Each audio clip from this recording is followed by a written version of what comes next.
né, meu parceiro? Bom, mercado do São Paulo. Muito quente, muito agitado, com muita informação, mas antes quero comentar uma coisa com vocês aqui, que é o seguinte. Já comentamos aqui em outros vídeos que as negociações, as conversas com o Botafogo, né, por várias trocas, né, que estavam acontecendo ali, né, cara? Inicialmente o Botafogo queria 3 do São Paulo queria 3 do Botafogo, acabou que não aconteceu nada, pelo menos por enquanto, né? Aí comentamos, ó, todas as negociações, todas as possibilidades de troca, irmão, estão tudo travado, né? As conversas estão estagnadas. Aí ontem, rapaz, à noite, saiu a informação, tá? Que o Valentim Furlan trouxe dizendo o seguinte, ó. O Botafogo mantém o interesse em contratar o Rodriguinho e planeja enviar uma nova proposta, tá? Foi a informação que o Valentim Furlan trouxe. Que o Botafogo voltou a ter interesse, mantém, né, o interesse no Rodriguinho, né? O Rodriguinho era um daqueles 3 que poderia ir, né? Rodriguinho, Pablo Maia e Ferrarese, né? Então eles mantêm o interesse no Rodriguinho e que estão planejando uma nova proposta. Rapaz, umas 2 ou 3 horas depois dessa informação do Rodriguinho, o GE trouxe isso aqui. Botafogo sofre transfer ban da FIFA e está impedido de registrar jogadores por 3 janelas, tá? Então o Botafogo tomou um transfer ban, então o negócio entre São Paulo e Botafogo, agora que não vai acontecer mesmo, né? Porque eles não vão trocar jogador com São Paulo, né? Mandar jogador para cá, sendo que os que vão mandar pro Botafogo não pode registrar, porque tá impedido, né? Então, irmão, por hora aí, as trocas não vão acontecer mesmo, porque o Botafogo tá impedido de registrar jogadores, né? Eles não vão mandar jogador para cá sem poder inscrever lá, né? Essa aqui é uma questão bem básica, bem óbvia. Então o Botafogo tomou transfer ban e aquele negócio. De todas as possibilidades aí de negócio entre São Paulo e Botafogo, teve uma que estava já até encaminhado, parecia que ia se acontecer de fato, né? E que também travou, foi a ida do Ferrarese para lá, né? Aí as informações que tinha é que seria um empréstimo, né, com opção de compra de 5 milhões de euros. A gente falou, ó, vai negociar jogador com o Botafogo, que não paga. O Textor tá cheio de problema lá com o negócio da SAF, compra jogador e não paga, né? Botafogo, irmão, tá todo enrolado com essa SAF do Textor, né? E tá aí, tomou o transfer ban agora, né? Como o Gembo tá impossibilitado de registrar jogadores por 3 janelas. Então, tipo assim, aquele negócio, cara. E emprestar o Ferrarese, de graça, assim, opção de compra, Botafogo tem histórico de não pagar. Antes da SAF do Botafogo já era assim, depois com SAF continuou do mesmo jeito, né? Então, assim, cara, é complicado, né, cara? Complicado. Tem clubes aí que tem que tomar cuidado antes de negociar, né, de fazer acordo, porque depois não recebe, né? E depois fica surpreso, que não paga, que não sei o quê. Tem alguns times que a gente já conhece, né? E o Botafogo é um deles, né? Enfim. Bom, vamos seguindo aí, rapaziada, e bora entrar aí no tema Gastão Ávila. Tem alguns dias já que a gente não fala sobre ele, né? Virou até uma novelinha já aí, a chegada do Ávila, mas temos novidades aqui sobre ele. Vamos lá, ó. Segundo o André Hernão, o São Paulo fez ontem uma contraproposta ao Ajax para ter o Gastão Ávila por empréstimo com opção de compra. O São Paulo espera agora uma nova sinalização para avançar na contratação, né? Então, assim, vamos lá. A última informação que teve do Ávila foi que o São Paulo tinha feito uma proposta de empréstimo com opção de compra. Pelo jeito, não foi para frente, né? Tanto que agora o André Hernão coloca aqui que São Paulo fez uma contraproposta, né? Então, São Paulo enviou nova proposta aí. Vamos ver se dessa vez o Ajax vai aceitar ou não, né? O Gastão Ávila que estava aí por empréstimo no Fortaleza 2025, né? O Fortaleza, pelo que eu tinha visto, tinha até interesse em contratar ele, só que o Fortaleza caiu, né, cara? Tipo assim, caiu o orçamento pro ano que vai jogar a Série B, irmão. É bem inferior ao de quando você tá na Série A, né? Então, por isso que o Fortaleza não comprou o Ávila, né? Fora que tinha informação também que tinha outros times da Europa querendo ele, né? Times da Bélgica, times da MLS, da Major League Soccer, que estavam interessados nele, né? Então tinha uma concorrência aí no mercado pelo zagueiro, e agora o São Paulo fez uma contraproposta pelo Ávila. Vamos ver aí se vai pra frente ou não. Aí o que acontece? Tem um ponto aqui que eu acho que é importante, né? Que eu até citei anteriormente em relação ao Botafogo. O São Paulo tá emprestando o Ferrarese pro Botafogo, né? Com o Ferrarese indo pro Botafogo, aí era obrigatório o São Paulo trazer mais um zagueiro.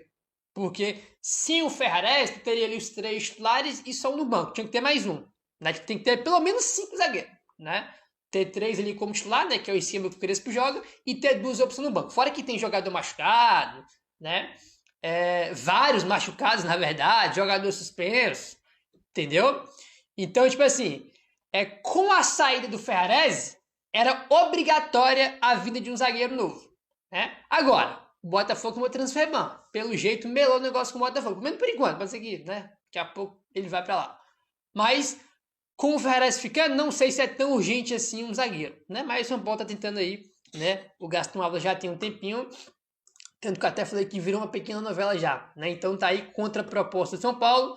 Vamos ver agora se o Ajax vai topar essa contraproposta ou se vai recusar, se vai querer mais alguma coisa aí pelo zagueiro, né? Vamos aguardar, belezinha, meu parceiro? Bom, vamos seguindo aí no tema de mercado, porque temos mais novidades, tá? Segundo o Felipe Silva da ESPN, o São Paulo está interessado na contratação do Alisson, atualmente no Mirassol, que pertence ao Torpedo, que é um time da Rússia.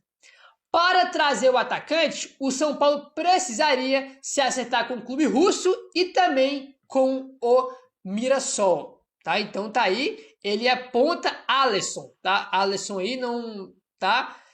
Não acompanhei, eu achei vários jogos do Mirassol esse ano, mas não reparei muito nele, né? Não tenho uma opinião formada sobre o jogador. A grande questão que fica aqui é o seguinte, o Alisson, tá? Eu acho que é assim que se pronuncia o nome dele, né? Se não for, perdão. Ele é um ponta, tá? Aí a pergunta que eu faço é, qual o sentido de trazer um ponta para um time e um técnico que não usa ponta? Qual que é a explicação para isso? O Crespo deu aval para esse nome? Ou a diretoria está contatando aí, né, querendo trazer jogador sem o aval do técnico? Porque o estilo dele não condiz com o estilo do São Paulo do Crespo. Ele é um ponta. São Paulo joga com 3 zagueiros e 2 atacantes na frente. Né? O São Paulo não joga com ponta. Então qual a necessidade? Será que o Crespo está sabendo disso? Ele deu aval para essa possível chegada, caso aconteça? Ou estão indo atrás de jogador sem o aval do técnico? Que é bem a cara da diretoria fazer, sempre fizeram. Né? Aí contrata o cara, não faz sentido ali com o estilo de jogo do técnico, aí fica lá encostado, não joga. Né? Isso acontece muito. Entendeu? Então, vamos ver aí. Pelo que eu vi, ele não era titular do Mirassol, né? Enfim. Daqui a pouco vão querer trazer o Reinaldo de novo, né? Quer trazer o Lucas Ramon, já trouxe o Danielzinho, agora quer trazer esse ponto aí. Daqui a pouco vai trazer o Reinaldo de novo, né? Daqui a pouco vai trazer o Reinaldo de volta pro São Paulo. Né, cara? Quer fazer aí o... filial do Mirassol agora. Né, cara? Pô, assim... Cara, os caras estão achando que o Mirassol é o Goiás de 2004. Né, que o São Paulo trouxe alguns jogadores do Mirassol, né, e deu super certo, né, foram campeões brasileiros, campeões da Libertadores, campeão do mundo, aí viraram ídolos históricos do São Paulo, vários que vieram do Goiás, mas é uma exceção completa, né, cara, isso não é muito comum de acontecer, mas enfim, cara, eu tenho muito medo de jogador que joga em time pequeno, se destaque, depois vai pro time grande, né, o São Paulo já tá fazendo isso com o Danielzinho, né, que é uma aposta válida, achei que foi uma boa aposta, aí já tá querendo já o Lucas Ramon, já que é lateral, né, e agora tá querendo esse atacante aí. Então, assim, tô achando que é muita gente do Mirassol já, viu? Tô achando que é muita gente do Mirassol já. É claro que o cara pode chegar aqui, jogar bem, toda aquela coisa que a gente sabe, né? Não é só porque a gente não se empolga com o nome que significa que o cara vai chegar aqui e vai jogar mal. Pode ser que jogue e dê certo, pode acontecer, né? Mas, enfim, já é o terceiro que São Paulo tá de olho aí do Mirassol, né, cara? O terceiro já tá me dando preocupado, confesso pra vocês, né? Mas enfim, sobre o jogador, como eu falei, arte jogos do Mirassol, mas não prestei muita atenção nele, então não tenho uma opinião formada sobre a qualidade aí. Pausa de 5 segundos para pedir a sua ajuda ao nosso canal com o seu like e se inscrever se ainda não for um inscrito. Hora de falar sobre o São Paulo, que enfim bateu o martelo sobre a troca com o River Plate. Eu quero trazer todos os detalhes dessa operação. Nesse negócio, o São Paulo manda o Galopo em definitivo para o River Plate e fica também em definitivo com Enzo Dias e Tapia. O São Paulo era dono de 100% dos direitos econômicos do Galopo, e mesmo com o Galopo não batendo a meta que tornava obrigatória a sua permanência no River Plate, o negócio foi fechado, com o River Plate ficando com 50% dos direitos econômicos do Galopo, São Paulo manteve 50% de olho numa venda futura. Em relação a Enzo Dias e Tapia, o São Paulo passa a ter 60% dos direitos econômicos dos dois atletas. O Tapia, por ser mais novo, 23 anos de idade, o São Paulo fez questão de colocar uma opção de compra de mais 20% dos seus direitos econômicos. O valor já está estipulado. Só a título de comparação, vale a lembrança de que o Galopo havia sido emprestado por o River Plate numa operação de compra de 20 milhões de reais. A opção de compra do Enzo era de 11 milhões de reais, a do Tapia de 10 milhões de reais. Dá para dizer que essa troca envolvendo 3 jogadores acabou me parecendo extremamente eficiente. E o mais legal é a transparência que o São Paulo tem adotado em seus últimos negócios. Só para completar... É nesse treino aqui que todo São Paulino tá de olho, ou pelo menos deveria estar. A missão do clube é disponibilizar esses atletas o mais preparados possível para que o departamento profissional consiga oportunizá-los. Num 2026 que promete ser financeiramente muito complicado, de Cotia devem sair os reforços para a equipe lá na Barra Funda. Na última temporada, por exemplo, 20 jogadores revelados na base de diferentes gerações entraram em campo pelo time principal. Isso representa pouco mais de 43% dos atletas utilizados por Crespo. E agora, justamente quando o elenco profissional curte as férias, o Sub-20 intensifica o trabalho pensando nela, a Copa São Paulo de Futebol Júnior. É o São Paulo para comemorar pela 5ª vez. É o campeão! O tricolor vai em busca do 6º título do principal torneio de base do futebol brasileiro. Chega com ainda mais moral por ter acabado de conquistar a Copa do Brasil da categoria. E a taça é do São Paulo! Pentacampeão da Copa do Brasil Sub-20! É uma molecada na idade das promessas. E também de uma ou outra coisa que não se conta pra mãe, né? Tipo um cabelo platinado. É skin de campeão, né? A gente tava brincando aqui, a rapaziada combinou, a gente fez. Minha mãe não gostou muito não, ela... não falei pra ela que eu ia fazer não, só liguei pra ela ficou meio assustada, mas... Treinar quando já tá todo mundo descansando é uma rotina de sacrifícios. É debaixo de um sol, no calorzão brasileiro, que essa molecada corre, transpira e se prepara para o torneio que fecha o calendário de competições do ano. Isso porque férias, para eles, só depois da copinha. Tá todo mundo de férias lá, né? Manda foto pra nós fica meio triste, querendo estar curtindo as férias também, mas o objetivo maior é nós estar correndo atrás do nosso sonho e poder ajudar eles lá na frente. O São Paulo fez, tá? Rapaziada, então partiu pro mercado da bola com vocês aqui, ó. Mas vamos só mostrar um campinho que eu criei aqui pra vocês, no caso, da saída do São Paulo até então dessa temporada, que dá pra montar um time, tá? Olha só aí na tela pra vocês. Goleiro Leandro e o Jandrei, o Mailton, Belém, Luiz Gustavo e Patrick Lanza, todos esses já confirmado. O Moreira, rapaziada, tem até informação que já vou trazer pra vocês aqui, tá? Também tá no campinho, o Ibali também, o Oscar, que deve se aposentar, e na frente Rigoni, Dineno e Eric. O São Paulo tem praticamente aí um time montado de saídas, tá? Referente ao Moreira, tá tendo uma reviravolta aí, tá? Primeiramente, ele iria ficar lá no Porto, depois não iria mais, e agora vai ficar de fato. E hoje o Porto sinalizou uma nova proposta para o São Paulo emprestar de novo o Moreira por mais 6 meses. A informação em primeira mão foi levada pelo Gabriel Sá, e de fato isso deve acontecer, tá? O Moreira deve ficar lá por mais 6 meses pelo menos. E o detalhe é que o Moreira, pessoal, lá no Porto, ele não saiu do Porto B, tá? Ele só ficou no Porto B, teve problemas também, pelo que buscamos aqui, de lesões, não conseguiu desempenhar bem, né? E ele ainda acredita que pode. O Moreira é um jogador que ele tem a confiança nele, né? Mas tem essa questão das lesões que fica impactando o crescimento dele. Então, isso ele vem convivendo há bastante tempo, e no Porto também não foi diferente, tanto que ele não saiu do Porto B, ficou só lá, tá? Então, os termos aqui de contrato devem ser mantidos, tá? Que seria 2 milhões de euros, cerca de 13 milhões de reais na cotação atual, por 50% dos direitos do jogador. Então, Moreira deve continuar lá no Porto, ainda não foi oficializado, tá? Mas deve ficar por lá por mais um tempinho. Olha só, rapaziada, ontem comentamos sobre o Lima com vocês aqui no canal e tal, mas hoje deu uma esfriada, tá?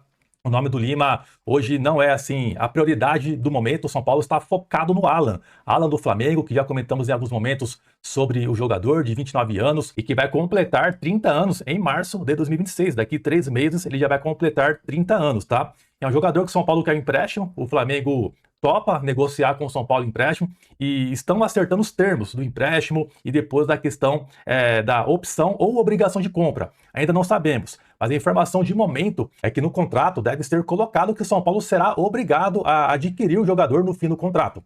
Então tem esse detalhe que deixa uma preocupação futura para nós. Porque o jogador, quando encerrar o empréstimo no São Paulo, o período de 1 ano, ele praticamente já vai ter 31 anos. E como que você depois vai conseguir ter um retorno financeiro com um jogador de 31 anos? Sendo que o contrato depois com o São Paulo, definitivo, vai ser de pelo menos 2 anos, ou 3. Então, o cara vai ter 33 anos, pelo menos. E como que o São Paulo vai ter um retorno financeiro com um jogador com essa idade? Então, é um negócio estranho na minha visão. E no momento atual que o São Paulo vive, não poderia ser feito de forma alguma. Sendo bem sincero para vocês, eu até toparia ter o Alan por empréstimo, pô, normal e tal, mas tem um detalhe até do salário. Ele ganha entre 850 mil reais a 1 milhão de reais no Flamengo. E certamente o salário dele vai ser esses números aqui no São Paulo. O Flamengo não vai ficar ajudando a bancar o jogador nesse período aqui no São Paulo. Eu duvido que isso aconteça. Então, rapaziada, é uma contratação para mim que o São Paulo não pode se dar o luxo. O momento atual do São Paulo não é para fazer contratações desse tipo. Se o Alan fosse um jogador extra sério, um jogador sensacional, que resolve jogo, se ele fosse um meia, né, que dá assistências, faz gols, mas não é um volante. É um jogador que em toda a sua carreira, com praticamente 30 anos, deu apenas 10 assistências e fez um gol no futebol lá da Finlândia. Ele nunca fez um gol no território brasileiro, para você ter noção. E ganha 1 milhão de reais. Não é um jogador pro bico do São Paulo nesse momento. Uma coisa é você investir no Marcos Antônio, que é um jogador mais jovem, que vai te dar depois retorno financeiro, o próprio Bobadilla também, aí é uma situação diferente. Esses dois vai dar ao São Paulo retorno financeiro. Tem time já de olho no Bobadilla, no Marcos Antônio, até o Flamengo quer o Marcos Antônio. Então o São Paulo tem que mirar jogadores com a idade dos dois, Marcos Antônio e Bobadilla. Quer investir? Quer fazer investimento? Nível Marcos Antônio e Bobadilla, para você depois ter um retorno financeiro. Com o Alan não vai dar. E por sinal está machucado há mais de 70 dias, com fascite plantar, a mesma lesão que o Wendel vem sofrendo também no mesmo período de tratamento ali que estão tentando se recuperar. Mais um jogador que chega com fascite plantar no São Paulo, se eu não me engano o Ferreirinha também teve isso, tá? Mas rapaziada, e o que chama a atenção também, o empresário, é o Juliano Bertolucci, um empresário que foi na justiça e cobrou do São Paulo cerca de 45 milhões de reais. E o São Paulo vai voltar a negociar com o jogador do mesmo empresário. Pô, cara, sei lá, rapaziada, sinceramente pra mim é uma contratação que não tem nenhum cabimento o São Paulo fazer, cara. Não é pro nosso momento. Uma coisa é o Flamengo apostar no Alan, pagar 1 milhão pra ele. Se não der certo, pô, o Flamengo hoje tá de boa. Os caras arrecadaram 2 bi. E o São Paulo tem que fazer girar dinheiro, tem que fazer grana. E com o Alan, o São Paulo não vai fazer dinheiro, irmão. Desculpa. Ou pode me surpreender aí e fazer depois o São Paulo ganhar uma grana, que eu acho praticamente impossível que aconteça. Não teve regularidade no Flamengo, não conseguiu ter uma sequência lá e tal. Cara, sinceramente não dá. E o que me espanta também é ver pessoas da mídia fazendo propaganda para ele. Pro torcedor ver que é algo bom. Pro torcedor não criticar. Porque tem torcedor que só vai ver o nome, não vai ver valores, não vai ver esse contexto que eu estou trazendo para vocês. Esse cara, ele vai custar pelo menos uns 20 milhões de reais para o São Paulo. Essa é a tendência. Não está oficializada ainda, mas a tendência é que seja isso. O São Paulo vai ter que depois colocar 20 milhões na mesa do Flamengo. E você vai fazer um contrato de um cara com 3 anos pelo menos. E como que vai ser depois se não vingar, não der certo? E ainda mais um jogador que, na minha visão, não é nada assim extraordinário, cara. Sem contar que o São Paulo já fez contratações de jogadores que seriam extraordinários e não deu certo. Então, o momento do São Paulo hoje não é para arriscar dessa forma, cara. Eu sou totalmente a favor do São Paulo pagar caro sim em jogador bom. Um meia bom, um atacante, um goleiro. Eu sou favorável. Para cada setor do campo ali, um goleiro, um meia, treinador, centroavante, eu pagaria mais de 1 milhão fácil. Para cada jogador desse setor, pelo menos um. Eu teria um top em cada posição. Mas o Alan não é esse cara, gente. O São Paulo ainda não tem um meia de criação, um meia para pegar a bola, colocar debaixo do braço, chutar uma falta, dar uma assistência, ser decisivo. Não temos ainda esse meia. E é um valor que você poderia investir em um jogador com esse perfil, que não é o do Alan, cara. Não é. 10 pessoas da mídia estão falando que o Alan está sendo muito bem avaliado internamente no São Paulo, que é um perfil de liderança que o São Paulo gosta, um grande jogador e unanimidade. Olha só como estão fazendo uma propaganda. Tentando colocar algo bem bonito e positivo na mídia, para o torcedor olhar e falar, pô, estamos trazendo um cara bacana, né? Um cara de liderança pro elenco e tal, essas coisas, cara. desculpa, o Alan não é esse cara, mano. O São Paulo tá tentando colocar, né, essa imagem nele pro torcedor ficar de boa e não haver questionamentos. Então é importante a gente falar a real pra vocês, cara. O torcedor às vezes fica na empolgação de ver um bom jogador chegando e tal. É um jogador bom? É um bom jogador.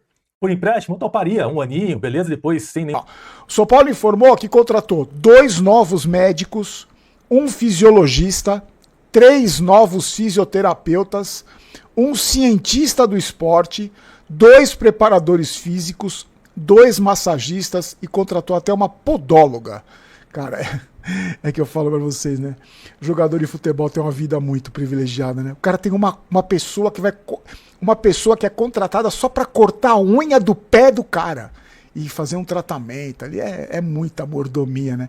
E tem gente que tem dó de jogador de futebol. Ah, coitadinho, o Barolo critica muito o Guerreirinho, que tem podólogo. Agora, é uma boa notícia? Acho que é uma boa notícia. Que vem tarde demais? Talvez, né?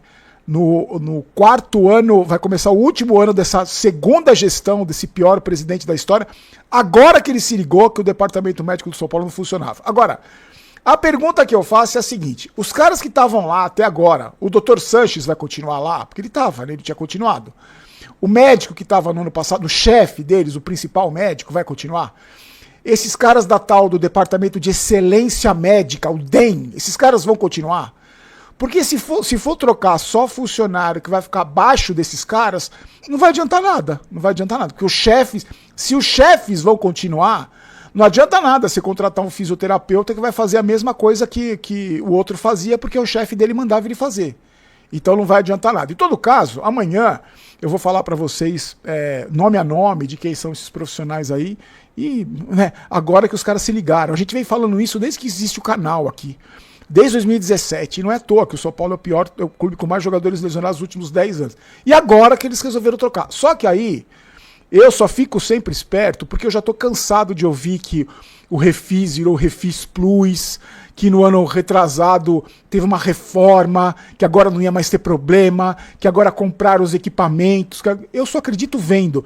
Eu só acredito se no final do ano, ali nos momentos decisivos das principais competições, o São Paulo não tiver com metade do time no departamento médico, como teve esse ano, com 12, 15 jogadores no departamento médico. Mas amanhã eu falo pra vocês, confio de tudo que acontece no São Paulo. Tudo! Absolutamente tudo eu desconfio.